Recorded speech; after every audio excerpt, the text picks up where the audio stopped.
Yo, what up?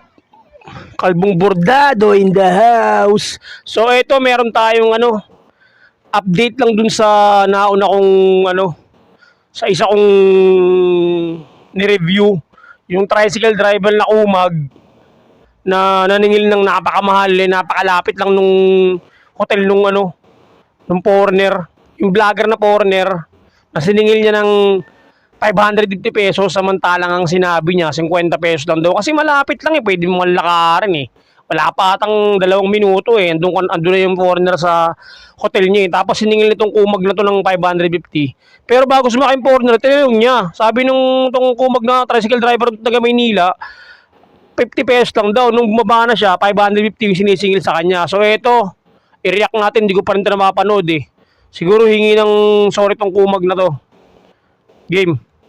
Ako po si Ryan at Tito Trinidad. Nakatira sa Binondo, Maynila, Rentas. Taga Binondo pa Sabi ko, taga doon lang September 25, 2023. Kailan lang to Kagahapon.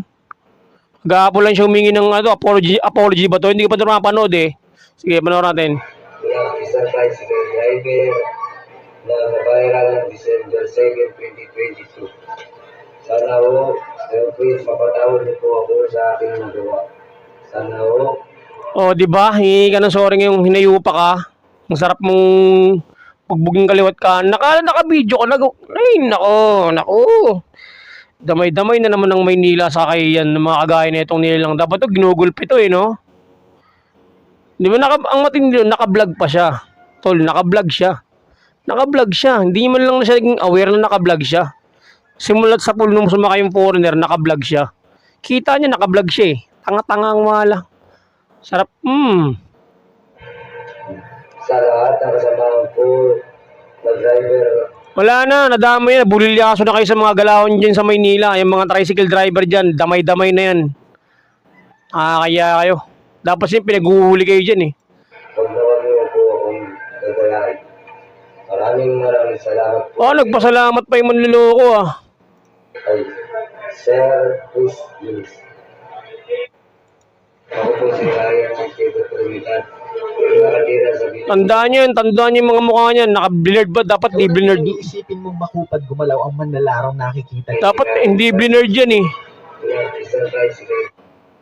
Tok mo lang wala Maging aware kayo sa mga ganyang klaseng lalo na pag sa mga foreigner.